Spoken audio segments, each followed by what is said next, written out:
ওই ফ্ল্যাগটা যেটা আগে লাগতো ওটা তো এখন বিরিয়ানির হাঁড়িতে দেখা যায়। এত তো বড় বড় কথা যারা বলেন সিপিআইএম একটা নীতি আছে, আদর্শ আছে, ওই ফ্ল্যাগটা যেটা আগে লাগতো ওটা তো এখন বিরিয়ানির হাঁড়িতে দেখা যায়। তুমি সিপিআইএম এর বদনাম করছো আর তোমার রাজমাতা সিপিআইএম কে ডাকছে, এটা তো হজম হচ্ছে না ভাই।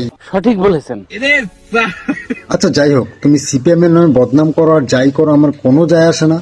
ওটা আমার পার্টিও নয়, আমি কিছু মন্তব্যও করব না।